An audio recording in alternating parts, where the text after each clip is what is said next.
The Eagle and Child, Episode 13. Mere Christianity. Book 3, Chapter 2. The Cardinal Virtues.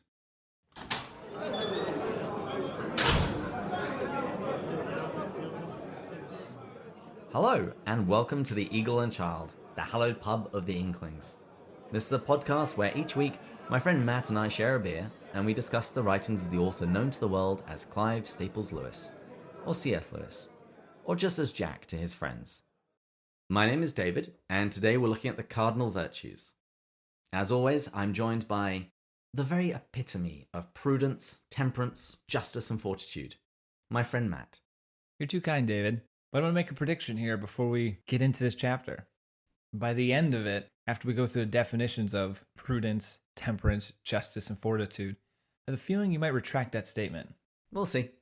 I appreciate your confidence. And before getting into the weekly quote, which I know everyone is very excited for, when we do these podcasts, I keep the mic on a stack of books to make sure it reaches my height. And just to highlight the person David Bates is, I'm going to share with you guys the titles of some of the books that David just has laying around in his room. Because you're all wondering how he's so intelligent on this podcast. It's the accent. We've already established this. He pretends it's the accent. Wait till you hear what these books are. Hymns and Homilies of Saint Ephraim. Ephraim, yeah. Yep. Ephraim the Syrian. He's an early church father. Summa of the Summa. This is a summary of St. Thomas Aquinas. It's a book by Peter Kraft, because I've really been trying to get into St. Thomas Aquinas this year, which, by the way, has been really helped by Pints with Aquinas. If you're not subscribed to that podcast, you really should be, particularly since the author of that podcast, Matt Fradd, just quit his job to do this full time. Oh, he's the guy that wrote, I was just talking about someone with this, the book The Porn Myth. Yeah. Which is a powerful book. Then he's got Mary and the Fathers of the Church. Excellent book. King James' Only Controversy. That's a book by the Protestant author Dr. James White. And How to Do Apologetics. That's by Patrick Madrid. I haven't read that one yet. And now you all see why last week his dream girl is Amy Farrah Fowler. It all makes sense. It does all make sense. All right. I had to do that little tangent. Okay, will you do the quote, please? So today's quote is going to be from Screwtape Letters. Courage is not simply one of the virtues, but the form of every virtue at the testing point. So with that in mind, Cheers. Cheers. And we're continuing through the six-pack of Franziskirner. That's the Weiss beer. So nice. It's really good. The Germans, they just do beer so well. They do. And they also do cars well. This is true. Jack begins today's chapter by explaining that he had to get to his point quickly in the previous chapter because it was a talk given on air. But since he's now writing a book, he can actually take time to tackle the subject of morality in a different way, with a more classical approach. And he speaks about 7 virtues. There are 3 theological virtues, which Lewis says, as a rule, only Christians know about. These are the virtues of faith, hope, and love. I've never heard of those before. Yeah, then you're a bad Christian. But we're going to be dealing with faith, hope, and love in later chapters. He says there are also 4 cardinal virtues. And he says all civilized people recognize these. And they're prudence, temperance, justice, and fortitude. And he begins by explaining the meaning of the word cardinal.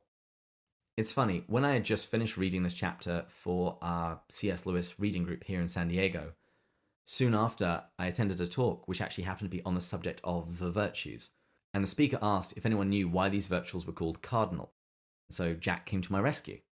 He says it comes from the Latin word meaning the hinge of the door. They are, as we would say, pivotal. I bet you loved that. Because all listeners should know by now, David loves being right. I do love being right. It's very true. But I love being right even more when I get to quote C.S. Lewis. I was actually rather surprised because although Jack defines cardinal, he never actually says what a virtue is. And I actually only know this from listening to The Catholic Man Show. It's another podcast. I'll put a link in the show notes. And they speak about virtue a lot. Actually, their most recent episode at the time of recording was on courage, so I'll link to that. But the word virtue comes from virtus, which means moral strength, high character, goodness, and manliness, because it has the root word vir, which is Latin for man. So, classically speaking, if you want to be a real man, you need to develop real virtue. So, I talked about the roots of where the word virtue comes from, but what actually is it? And to that, I go to St. Thomas Aquinas, because he writes all about virtue. He was a student of Aristotle, not literally, but he imbibed the teachings of Aristotle, and Aristotle also spent a lot of time talking about virtue.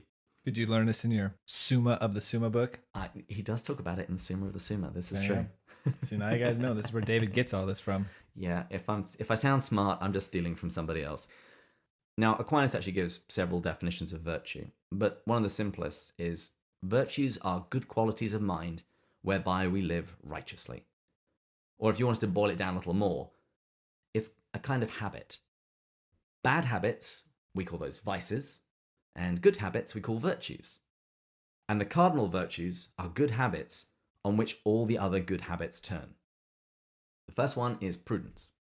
And Jack says, prudence means practical common sense, taking the trouble to think out what you are doing and what is likely to come of it. I would say that this is the virtue that directs all of the other virtues.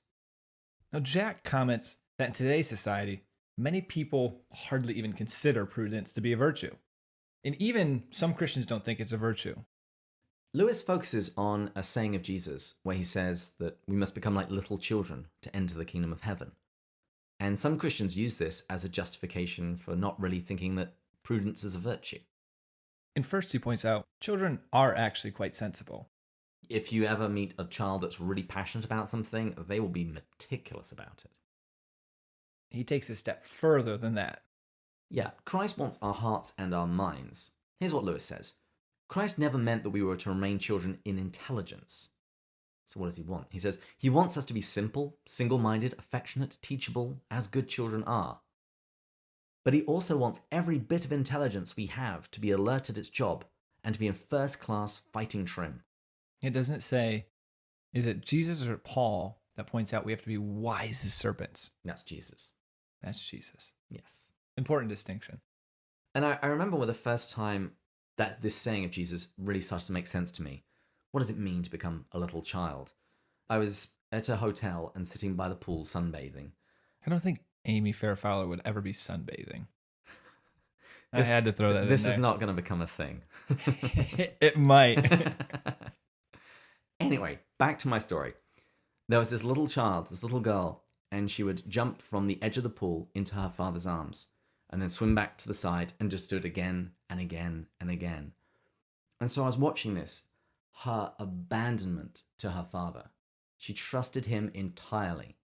And I'm sure the first time she jumped, it was very scary. But she's known to trust this person who will always be there to catch her and who will always keep her safe. That's the image that comes to my mind when I hear the words, you must become like a little child. I'm going to say this. Lewis would be proud.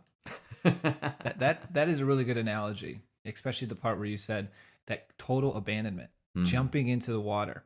And that's what we're called to be with our hearts with God, that childlike heart where we fully abandon and trust him. But we also have to give him our minds. In the Old Testament, it says, worship God with all your heart, soul, and mind. How do you worship God with your mind? By learning more about him, by engaging the rational faculties that he gave you. You know, we said before, Jesus is the Logos.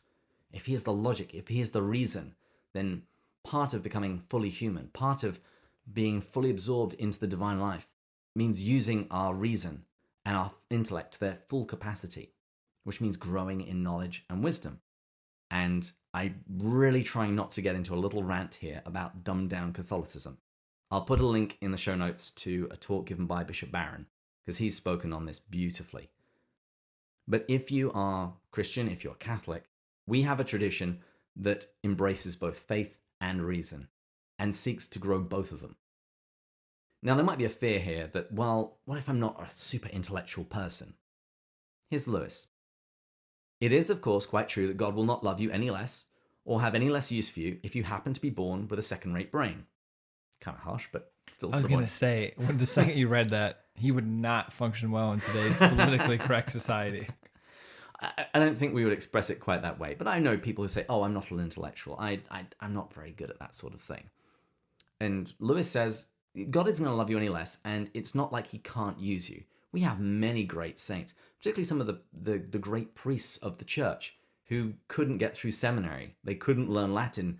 They thought that they were going to amount to nothing, but yet they ended up being some of the great saints of the church, superb examples of holiness, and drew many people to Christ. But Lewis follows up. He has room for people with very little sense, but he wants everyone to use what sense they have. In a similar sort of way to my example of the little girl jumping into her father's arms, abandoning herself totally to him, trusting him in every way, we should also give our intellect to the service of the faith and to growth in knowledge of God, to whatever degree that we've been blessed in that way. And actually, extending your analogy a little bit further, we've been focusing on the abandonment, like that total abandoning of herself and jumping in and the trust. But your analogy actually, if you think of the learning to swim as the intelligence, the whole point of that is so she can become an incredible swimmer. Mm-hmm. And so that's kind of the same thing. We're meant to abandon ourselves, give ourselves to God, but he's not going to leave us there. The point of that is so we grow, we gain intelligence, more maturity, and we develop the ability to go out on our own. Jump into the pool so we can learn to swim. Exactly. And Lewis has this wonderful line, God is no fonder of intellectual slackers than any other slackers. Oh, thank goodness. So there's still hope for you and I? Hopefully. And that's also one of the reasons why we're doing this podcast. Forces us to intellectually engage with a mind like Lewis. And out of the two of us, I am definitely the bigger slacker. David puts probably, I'd have to imagine 5 hours in for every 30-minute podcast. And I think I have to prep maybe an hour and a half at most for a podcast. Maybe you're just better at this than I am. That's not true at all. You do all the editing. So for all the listeners, if you're praying or giving thanks for the podcast, it all goes to David. Cheers. Cheers. I just provide the colored commentary, as one person pointed out to me. That was how they described you. Mm-hmm. Okay. In fairness, that was at like the 3rd or 4th episode when that was even more true, because I was still finding my footing and figuring out what is our dynamic back and forth. Okay. And in the beginning, it was just pure colored commentary. Okay, fine. Let's move on. Jack makes the point that Christianity is an education in itself. He says, anyone who's honestly trying to be a Christian will soon find his intelligence being sharpened. One of the reasons why one needs no special education to be a Christian is that Christianity is an education itself. This is why an uneducated believer like Bunyan was able to write a book that has astonished the whole world. The Bunyan that he mentions here is John Bunyan. He's the author of The Pilgrim's Progress. You ever read it? No, but I've heard of it. I've skimmed it. I've never really dug into it. I've read sections of it. And this idea of Christianity being an education in itself, it put me in mind of a story from Peter Kraft, the Boston College professor. He's a philosophy professor. What he says that he does each year is he divides his class roughly into believers and non-believers, and then gets them to take the opposite view in a debate. So the believers have to argue for atheism, and the non-believers have to argue for theism. That sounds brilliant. He said that the same thing happens every year. The unbelievers present a very weak case, but the believers arguing for atheism, they give a knockdown, drag-em-out argumentation against God. Why is that the case? That surprises me. They talk about it afterwards, and the atheists typically say, well, how on earth could we have done a good job? It's like you're asking us to argue for the tooth fairy. Ouch. But the Christians and the other believers of faith, they say, well, actually, it's not that. It's because you only see our weakest arguments. We see your strongest ones. And I would say it's because living the Christian life, you have to wrestle with these very deep questions on a very regular basis. When you're struggling with life, when evil is happening, you've got to wrestle with that problem. Because I believe in a good God, but I'm experiencing this pain and suffering. How do I reconcile the two? That makes a lot of sense now, actually. Because I was struggling with Christianity, was wrestling with atheism, I know all of the key points, and I've worked through them in my head. But before I did that, if I was an atheist and you asked me then to defend Christianity, I would never be able to, because in fact, I hadn't actually truly wrestled with it yet. Okay, we spent way too long on prudence, so I think it'd be prudent to move on and talk about temperance. Well played. Lewis points out the meaning of temperance has shifted in recent years. Temperance referred not specifically to drink, but to all pleasures. And it meant not abstaining, but going to the right length and no further. And it does seem like temperance, people tend to believe it's around drinking. Well, it's because of the temperance movement. Yes. And it's so much just about any sort of pleasure that can go so too far. Mm-hmm. But not specifically to do with drink. Yes. And Lewis points out that it's Islam, not Christianity, that's the teetotal religion. Isn't Mormonism pretty close to that too? Mm-hmm. I'm reminded of a quotation by Hilaire Belloc. He said, "Wherever the Catholic sun doth shine, there's always laughter and good red wine. At least I've always found it so. Benedicamus Domino." That's cool. I like that. Well, also there was Chesterton when he said that within Catholicism there was room for the pint, the pipe, and the cross. Another Chesterton quote. We really could do Chesterton quotes at the beginning of this. But he points out there's nothing wrong with beer, money, and sex. Just debauchery or drunkenness, greed, and unchastity. That's a good way of looking at it. Money's not bad. Greed is bad. Alcohol's not bad. Drunkenness is bad. Sex isn't bad. Sex out of marriage is bad. Sounds like those people need temperance. This all fits perfectly with the next point. Temperance does not mean the thing is bad in and of itself. Not at all. And Lewis underscores this point, and I think is lost to much of the world, and even to some forms of Christianity. He says that an individual Christian may see fit to give up all sorts of things for special reasons. Marriage, or meat, or beer, or cinema. But the moment he starts saying that these things are bad in themselves, and looking down his nose at other people who do use them, he is taking a wrong turning. Yeah, every one of those things sounds pretty incredible. I mean, I focused in, as I was reading that, on the meat. You did. Because I'm currently in the Nativity fast. In the Byzantine Catholic Church, we start Advent earlier, and it's a much more penitential season. So we typically give up meat, give up dairy. Well, completely. Not completely. The basic way of doing it is to give them up on Wednesdays and Fridays. Okay. But you talk to your spiritual father, and who knows, maybe he will encourage you to take on a slightly more stringent fast, to grow in virtue. And you also mentioned sex as well. I mean, I think the world in general thinks... Yeah, let's talk about sex. Let's talk about sex. The world thinks Christianity in this area is just insane. I have had people just, with their minds blown at the idea that somebody could be chaste. That there could be somebody in their 20s or, God forbid, even in their 30s who is still a virgin. How can that be?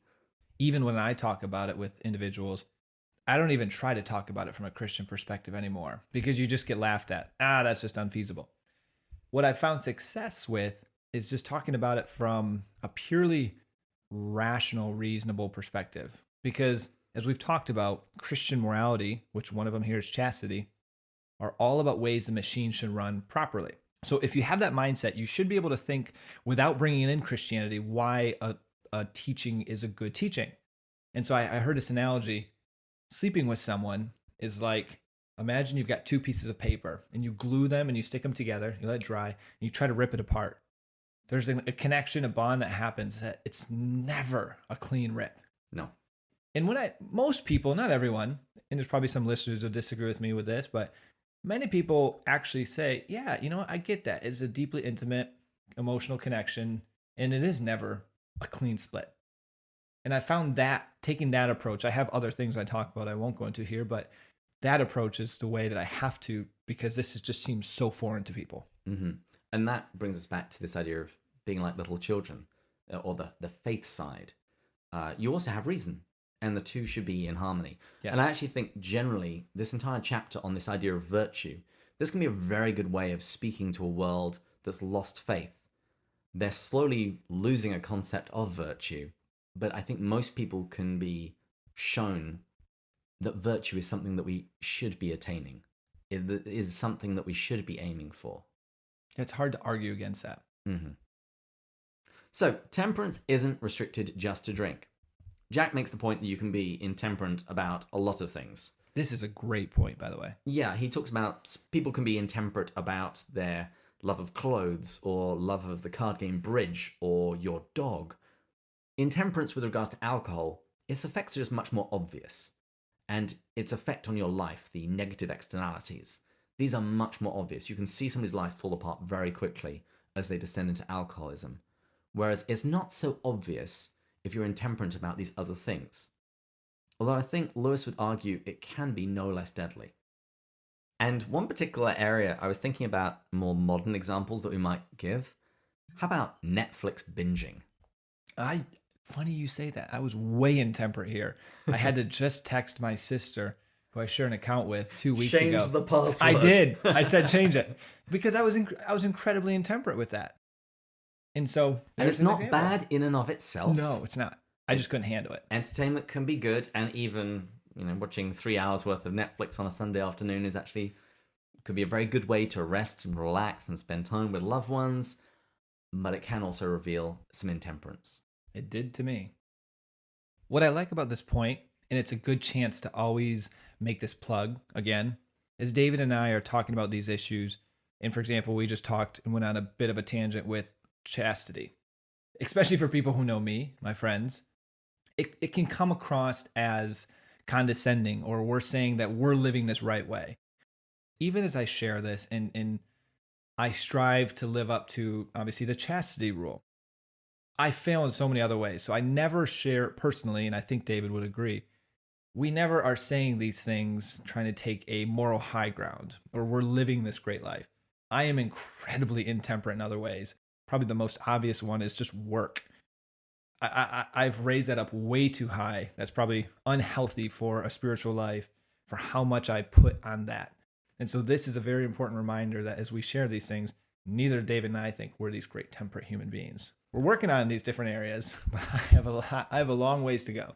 And in preparing this chapter, I'm due for a confession. I try and go about once a month. This is the main subject I'm going to confession for. It's regards to temperance in different areas of my life.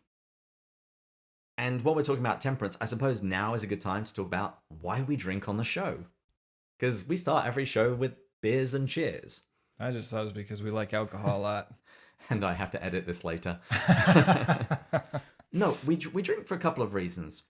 And I'm totally stealing this from the Catholic Man Show, because they do that every time. Although they tend to stay in scotches.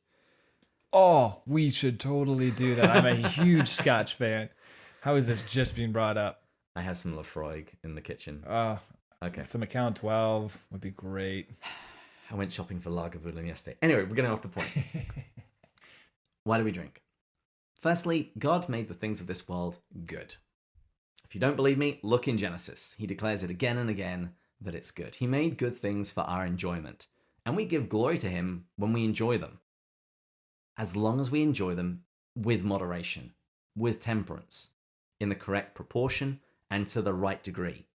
Remember a couple of episodes ago when we talked about sin isn't really a thing, it's either a privation or the seeking of something in a wrong way at the wrong time to the wrong degree. Yeah. It's very easy to talk about moderation, but hopefully on this show, we're modeling it, imitating C.S. Lewis, who would meet at the pub and share a beer and discuss the meaning of life, the universe, and everything with his friends. Which is practically what we're doing, right? Exactly. Cheers. We're little mini Lewises. Now, we do have to mention something else, though. If someone has an addiction, then the most temperate thing for them might be to avoid alcohol altogether. And that's what the practice of virtue for that person is going to look like. And going a little bit further than that, sometimes even if you can handle it and you're around people that it could be a bad influence on, you're called to be temperate there also. Well, I would say that's particularly exercising prudence. Yes. Wrong choice of words. Yes, you are being prudent given who your company is. Yes. And I'd actually also like to add a plug for the book which one of my friends just wrote, Scott Wieman. He's written a book on the 12-step program and the sacraments. So there'll be a link in the show notes. Scott had struggled with addictions himself. So it's a great read. I just finished it. It is. It's an incredible book. I think it's time to go to the third virtue. We're only at the third virtue. We got another one after this. The next two are quite a bit shorter. Good. So the third one is justice. And like the previous one, temperance, justice, the meaning of it has shifted a little bit.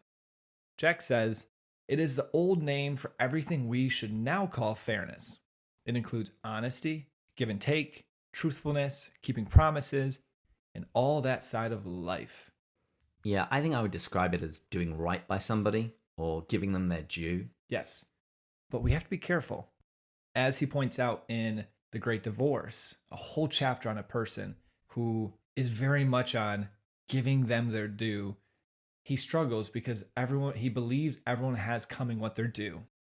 And so he gets to this place where he can, I guess, say yes to heaven. And he meets a person who lived life worse than him. But at the end of that life, that person surrendered and gave his life to God. So he entered into heaven. And this person's like, how come you're there and I'm not? It's not fair. It's not fair. Fair was a big thing. So we have to be careful. It's a virtue. But at the same time, again, if it's not temperate, taken to an extreme, it can be dangerous. And then that takes us on to fortitude. Here's what Lewis says. Fortitude includes both kinds of courage. The kind that faces danger, as well as the kind that sticks it under pain. Guts is perhaps the nearest modern English. Or grit. Yeah, grit. You'll notice, of course, that you cannot practice any of the other virtues long without bringing this one into play. If you don't have fortitude, good luck holding strong in everything else. There's an album by one of my favorite contemporary Christian bands called Casting Crowns, and they have an album and a song called The Altar and the Door. And I listened to the lead singer explain the song. He says, when I'm at the altar, he says, when I'm in church and we're singing and we're hearing the message, he says, light is light, darkness is darkness. Sin stinks in my nostrils. I don't want anything to do with it. But he says, then I get up and I start walking towards the door. And it's when I start walking towards the door that black and white, they turn to grey. And all of those small accommodations, all that negotiation with sin and temptation begins. Now that Jack's explained the meaning of the different virtues, he makes a very important distinction between individual virtuous acts and virtuous character. And he gives the analogy of a tennis player. He says that a good tennis player is one who can always consistently make a good shot. He's trained his eyes and his muscles and his nerves so that he can make the right shot again and again and again. He says it's the same with somebody who pursues virtue. He pursues virtuous actions such that it forms his character so that he becomes virtuous. He says that the distinction is really important because if we only think about virtuous acts rather than virtue, character, he says we arrive at three incorrect conclusions. The first one is that if we think that way, then the how and the why don't matter. How or why you did it. Whether you did it willingly or unwillingly, sulkily or cheerily, through fear of public opinion or for its own sake. Jack says that it actually does matter. He says, the truth is that the right actions done for the wrong reasons do not help build the internal quality or character called virtue. And it is that quality or character that really matters.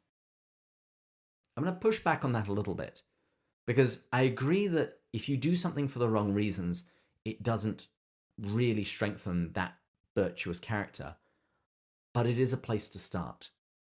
I hear this mentioned a lot with regards to chastity. Begin by acting as though you are chaste. Start faking it, and you'll eventually make it. And Lewis is actually going to have a similar idea, I think in book 4, where he talks about us becoming like Jesus.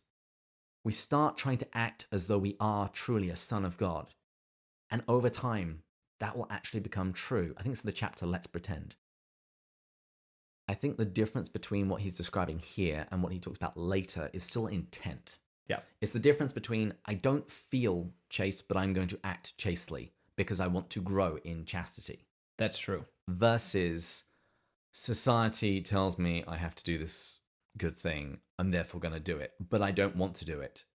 And I'm going to do the act, but my will is very much against this.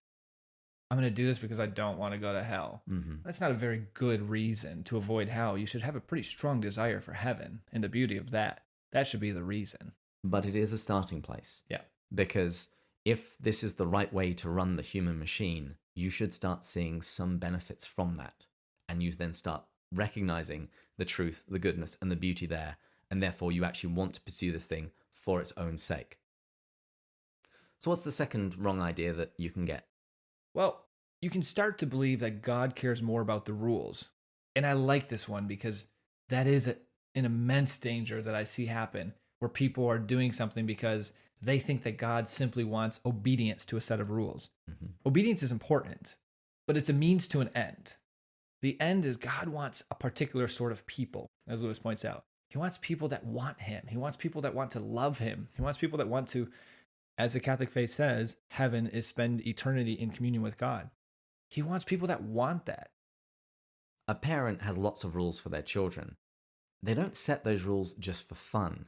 It's because they want that child to grow up, to become all that they can be, and to be a person of virtue. Yes, another great way of describing it. In the third wrong idea, Lewis points out that if we reduce virtue to a virtuous act, we might conclude that virtue is only for this world and not for heaven.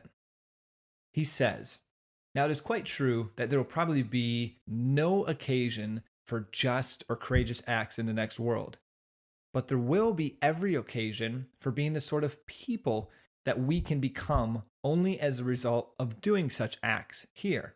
If people have not got at least the beginnings of those qualities inside them, then no possible external conditions could make a heaven, quote unquote, for them. And that fits well with what Lewis points out, that we need to think on that immortal scale. Mm-hmm. God wants a particular person, someone who desires him, someone whose heart is in the right place. And sometimes you might not actually do the right act, but your heart is striving to be that person that desires God ahead of everything else. I don't think we can end better than that. That was superb. As usual, the outline will be in the show notes. I'm also going to include a bunch of different links to some other podcasts. The Catholic Man Show, they've got quite a few on some of the different virtues, if you want to dig into that. And I'll also include a link to an episode of a podcast by Leah Darrow. She gets Sarah Swafford on, and they talk about emotional virtue. As always, please like, share, and subscribe. You can find us on iTunes, Google Play, Podbean. You can contact us on the website, The Restless Pilgrim. Is that right? Yep, .net. Just making sure. TheRestlessPilgrim.net. And you can tweet us at Pints with Jack. And join us next week when we're going to be going further up and further in. Cheers. Cheers.